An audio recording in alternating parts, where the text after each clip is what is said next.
โอ้เดี๋ยวไปเห็นเลยมาต่อ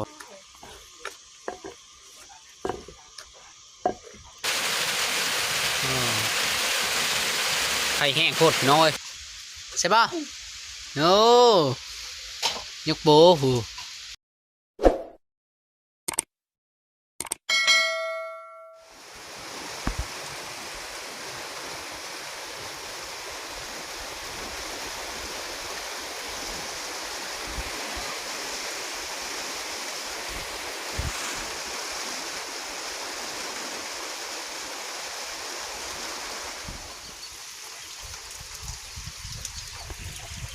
ฝนก็ตกไปทางเลิกกันเนี่ย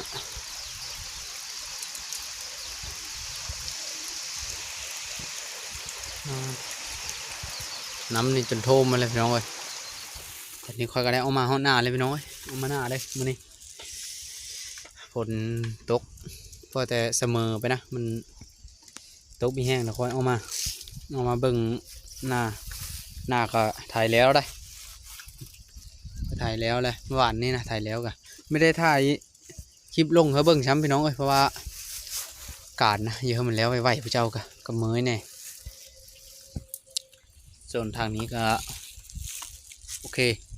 ได้เลิ้งน้ำนี่ถ้าได้กานี่พอดำและนี่กาคอยมันมีท่านได้ยาวพี่น้องเอ้ยมีปุ๋ยมีเงินซื้อปุ๋ยมาหวานนะคันได้ปุ๋ยมาหวานเล้งกาเฮยาวนี่พอดีโอเคเลยได้ดำก้อนมูเลยบอนนี้เพราะว่าน้ำกับมันโอเคแล้วนะเทิงนี่ก็โอเคถ่ายหากันแล้ววันนี้แหละเทิงนี่วันนี้ก็ตั้งใจว่าสิมาหาลูกไม้ได้พี่น้องเลยตอนนี้ก็ได้มาฮอดก่อลูกไม้เลยถ่ายกันเยอะๆเนี่ยพี่น้องเลยเพราะว่าฝนแล้วก็หีบจกกองมาถ่ายกันฝนตกแล้วก็หีบยัดไว้โทรศัพท์ก็ยังมันเป๊ะนี่โคมาเห็นลูกไม้บั้มพี่น้องเลยกำลังออกนะว้าต่กำลังงามเลยพี่น้องโด่งมันกำลังคินนะพี่น้องอ้าวสำนีกะมันบ่มีเลยน้องโอ้ได้หัดสองทับหนึ่งได้สองสับสองได้สามพอแล้วมึงนี่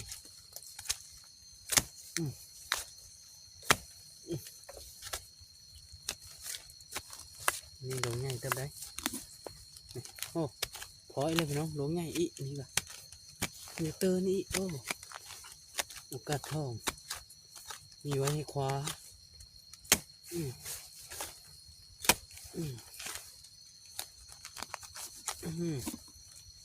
นี่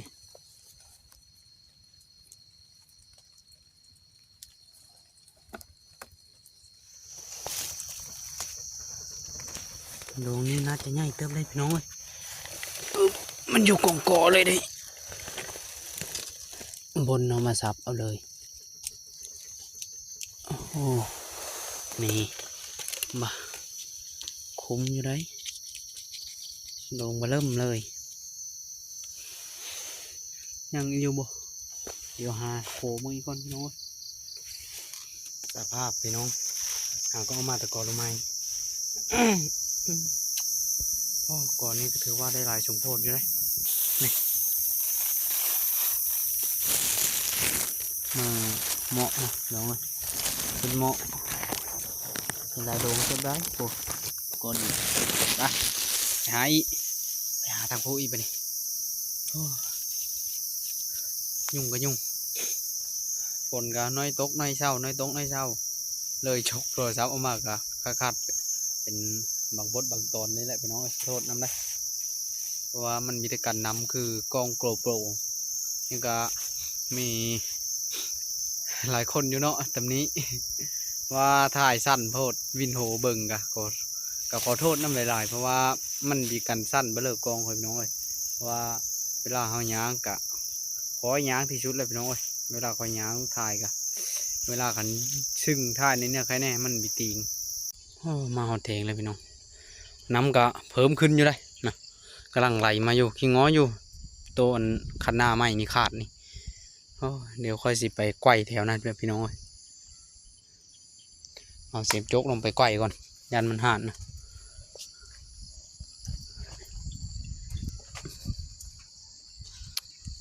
สียมจกกับพี่น้องลงไกวก่อนพี่น้องเอ้ยไม่ได้ถ่ายให้เบิ่งแล้วเพราะว่าเครื่องเปะมาละจับเนี่ยตอนนี้น้ำกระทมมานะพี่น้องเบิ่งเนี่ยเขามาหม่ำนะแม้นมันละน้ำแถวนะพวกน้ำกระทมมาพี่น้องเอ้ยมันมาแต่เนอพุ่นนะโอ้ยสิงอเด้สิงอทอคันไม้นี่แหละพี่น้องเอ้ยทางนี้น้ำพายพี่ท่านได้เต็มนะตัวนั้นกำลังจะเต็มตัวนี้ยังน้ำลายเฮาเลยพี่น้องเอ้ยสังเกตเบิ่งเลยโอ้เริ่มหมับยันแต่แนวเดียวยันแต่คันไม้คอยกะท่ายืนเบิ่งนี่แหละพี่น้องเอ้ยเพราะว่าเดี๋ยวเบิ่งก่อนสังเกตเหตุการณ์เบิ่งก่อนคันพวกกะบีละค่อยไปแถมกี่นี่ค่อยไปถมนะคันอยู่พุ่นนะค่อยไปเอาเสียมโจ๊กมาถมแล้วทุกพุ่นแล้วค่อยสิมาเบิ่งแถวนี้นี่แถวคันใหม่นี่เพราะว่าน้ำมันกระทมมานะน้ำสายบุกโง่เลยพี่น้องเอ้ยมาแต่เนอพุ่นแหละน้ำนะก็มันละมาลายนะพวกแน่แถวนะไม่ได้เห็นเพื่อเลยบ้านนี้นะเห็นแต่น้ำเริ่มมาบเลย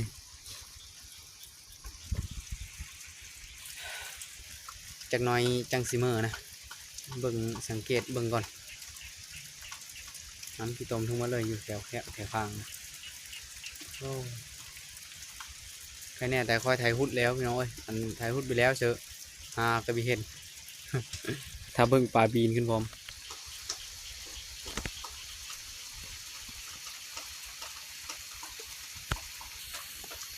จากน้อยนี่สิไปหาเลาะเบิ่งปลาบืนนะพี่น้องกะละมี่ได้จากน้อยนี่ยังไปนะป้าโทรศัพท์ไว้อยู่เทงเดี๋ยวไปหาเลาะเบิ่งได้กล้องโกลโปรเจอท่าไปเลยบนโต๊ะช่วงนี้มีย่านไปหาท่าไอ้ปลาบืนเสยเดี๋ยวจังน้อยนี่ไปพี่น้องถ้าเฮิรน้ำลงก่อนเพราะว่าทางลงนะครับคุณมองเขาไถนาพุ่นแหละ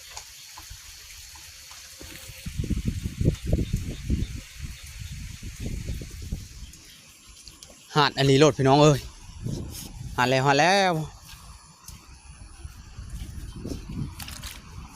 บนนี้แห่งเต็ก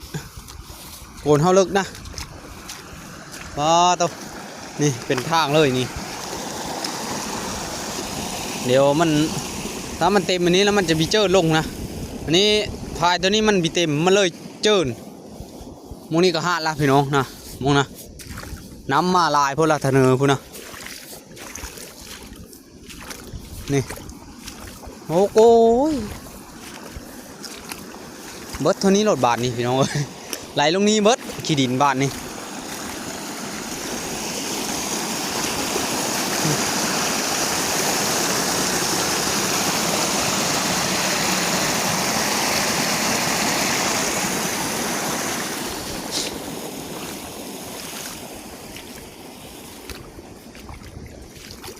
เริ่มมาบเลยน้ำนี่โอ้เดี๋ยวไปเห็นเลยมาต่อตอนนี้ก็ได้มาเท่าไรพี่น้องเลยเขาก็แข่งฝนมาหนาวจนจะเป็นแนวอื่นมือจนเหี่ยวมาให้กินก่อนใบลูกไม้นะลูกไม้ตัวที่ค่อยไปเอาเลยพี่น้องจักชิพอเหมาะหรือบ่ได้มึงพอเหมาะกับแกงเอาแซ่บđấyแกงลูกไม้ดงบำโคเอาบานผายซ้อมขันหน้าตกคือปัดน้ำมาลายๆแล้วหาดคือเก่าโลขันหน้าครับพี่น้องเอ้ยทั้งพี่ก็พอแล้วกินไผ่ก่อนหนาวดังเผาจำป่าพี่น้องเอ้ยจำป่าลุกแล้วนะป่าลุกแล้วป่ารถบ่อบ้านเจ้าเอิญเฮ้ยป่าแล้วมาคอยเอิญป่ารถคน คนผู้ไทยมักห้องปลาลูกแล้วตอนนี้ก็แล้วล่ะคือบิจักเอาเห็นเดี๋ยวนี้มันจึงตำแหละว่ะบ่จักกับคักว่ะ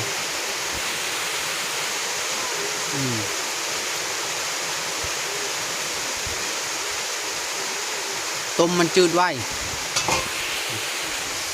หนังไผ่เหมาะหรือไม้มือนี้พี่น้องเอ้ยคนกระตกเอาบาดนี้หายก็มาหุ่งแม่นหมุนมาทอมมาต้มจืดไว้อยู่แล้วเพราะว่าหนูไม้ไผ่โด่งบั่มพี่น้องเอ้ยขูดเอาคือมาหุ่งแล้วบาดนี้ฝนกระตกได้ตกดีพักก็จะตายมั้ยล่ะฝนตกห้ามมันจะเปื่อยพี่น้องเอ้ยแล้วละพี่น้องต้มไว้ก่อนได้ต้มมันจืดยังออกมาเอาก็สูงพอละพื้นสูงพอละพื้นต้นใหญ่พอดเหมาะหรือไม้นะมื้อนี้นะเมนูเด็ดหรือไม้กะสุกเลยพี่น้องจืดแล้วได้เนาะนี่ตบไปแต่ซะหวานพี่น้องเอ้ยเอาไม้บัมเด้เป็นเหมาะได้เยอะป่ะ4-5เหมาะเลยมาขาวมานึ่งนะห่อจะตองกล้วยได้พี่น้องเอ้ยอันนี้ก็ตำยานางก่อน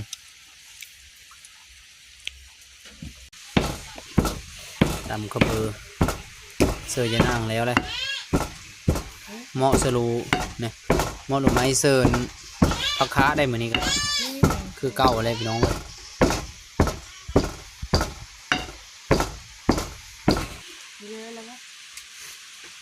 ตำปนเดียวได้ภายนี่เทาะลงมัดได้ขับไว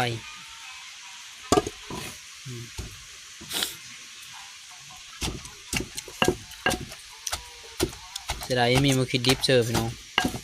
มาคิดดิฟห่อเสื้อน้ำนี่โอ้ยโอเคเลยนี่ตำมันเท่าเดียวกับยาด่างนะควัดขึ้นด้วยนี่ไม่มันติดพื้นกลมันมีเยอะขึ้น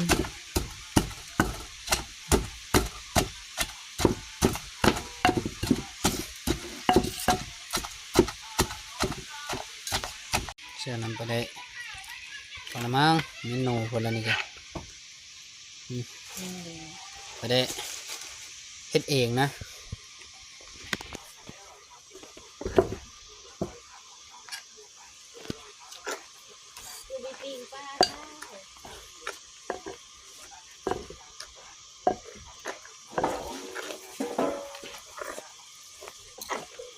วันนี้ก็ห่อพี่น้องเลย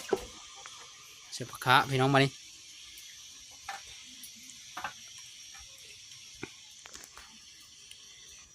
นี่ก็ปลามาตนาเลยพี่น้องเลย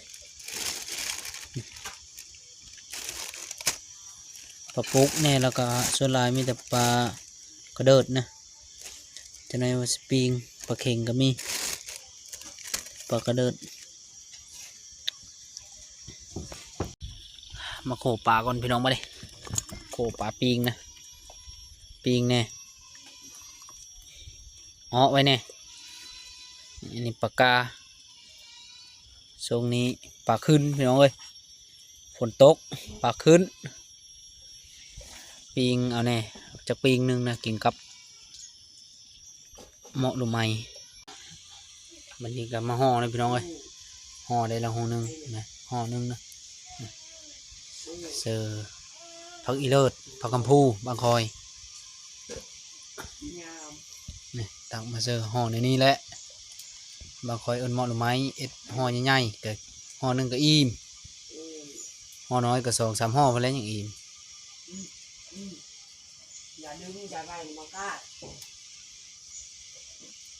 พอแล้วในลายจะน้อยกินอิ่มไวพนหันเชื่อเพื่อนหลายก็ได้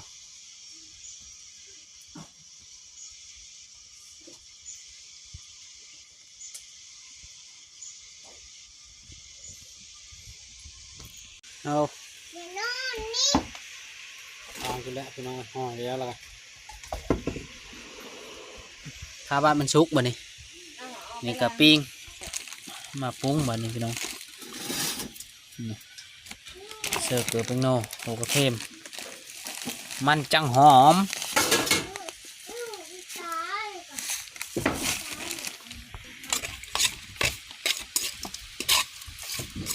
นี่กะปิ้งแล้วนะพี่น้อยพอดีได้3ปิ้งโอเคเป็นอะไรทางนี้บ้านนี่มาเบิ่งก่อนดูไอ้กุ๊บเลยบ่โอ้ ปิดมาหาแน่ สบายดีดู สบายดีดูอันนอกสบายดีอันนอกสบายดี สบายดีดู สบายดีครับสบายดีครับสบายดีสบายดีวาวดูสบายดีสบายดีทาหน่อไม้ชุกก่อนนี่ก็น่าจะชุกแล้วเพราะว่าไอขึ้นกุมๆละคนควันมันคืออีมัดจะเคือปะ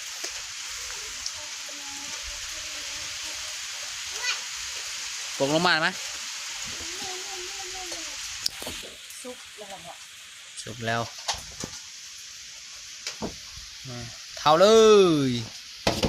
โอ้ โอ้ยยัง ชุกแล้ว คือว่านี่ มันไหวอย่านั่งแล้วก็แล้วล่ะโอ้ยหนึ่งกิ๊กกิ๊กห่านชุกแล้วนี่ ยัง ซิมมาก่อนพี่น้องเอ้ยเพื่อเราเอาโบงซิมอันนี้สิ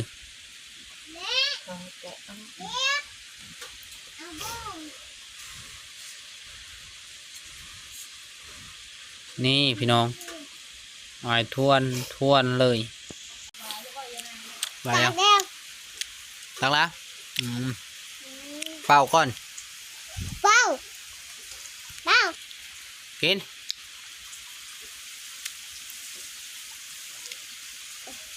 แซ่บบ่แซ่บโดยแล้ววะมาเด้อ FC มาดู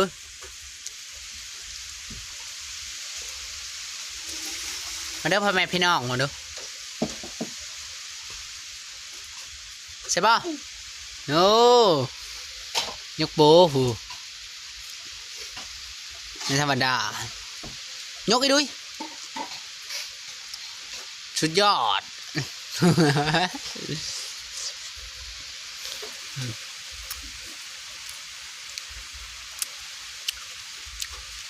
ช่วยเกี่ยวข้าว เผ็ดโลก เฮ้ยมันเย็นก็ลุก ขวะขวะเฮ้ยล่ะ นี่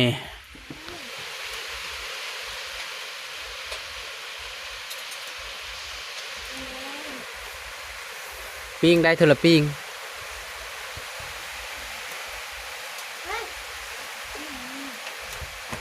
หรือไม่ชุกนึงข้าวต้มพี่น้องบนกระตุกวิญญาณจะนี้ได้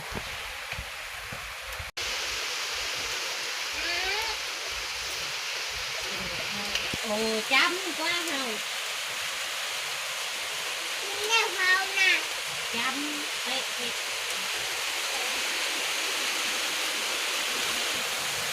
สาวผู้ไทยน้อยเป็นเยอะแห้งเลยพี่น้องกินท่าแซ่บบ่ล่ะไอ้สุดยอดก็เป็นนะ มาก็เจอวัน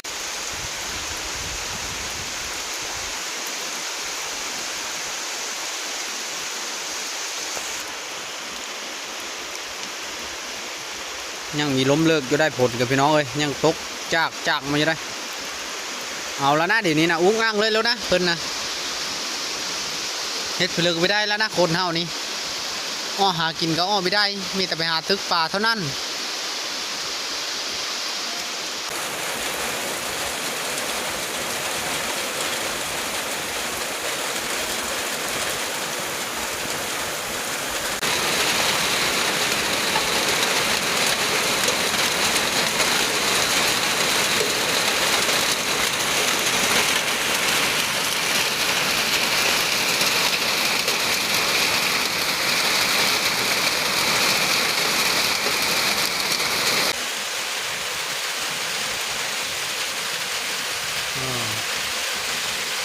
ข่แห้งโคตรน้อยบดดำกระดำนี่แหละเอ็ดน้ำข้นเยอะเข้ากะหายขึ้นแล้วได้แล้วได้มีหม้อหรือไม้แน่สาวผู้ไทยน้อยเป็นเผาอยู่โอ้ปิ้งปลากะโจมไปแล้วพุ่นมาพี่น้อยกินข้าวแรงน้ำบ่ผมมานี่ ตายไปก่อนว่าเลย เพิ่ม แม่มีคนกินด้วย กินข้าวแล้วแล้วก็นอน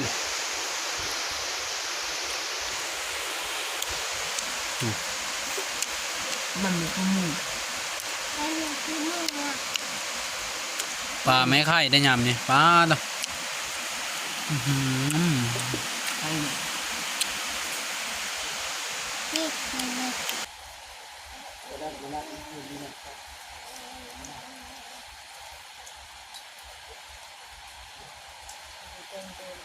แม่แรงสิไปหาก้านปลาบืนเนาะแล้วมันบืนเพราะว่าฝนตกมัดมือมันนี่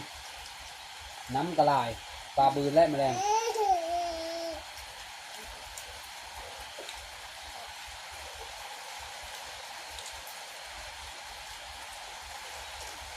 ดินละดิน เอาแม่ เสียดายตะกร้ามีเหย้าฝนตกกับมือนี่ตะกร้าเหย้าเสียดำแล้วนี่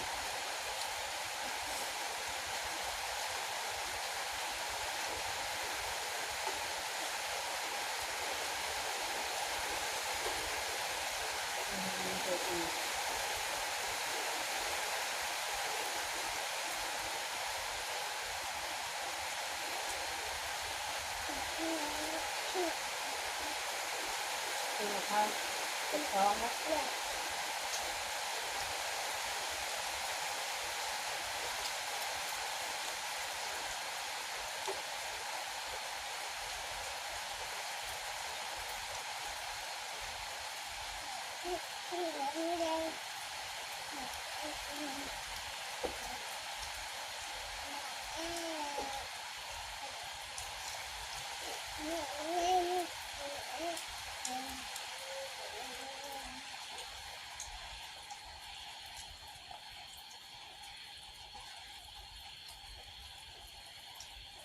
ินข้าวกินน้ำไปเลยกันแล้วเรียบร้อยแล้วพี่น้อย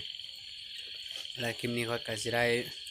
จบคลิปไว้สำนี้แหละขอบใจพ่อแม่พี่น้องที่เข้ามาติดตามและการรับชมเอาไว้พบกันใหม่ในคลิปหน้า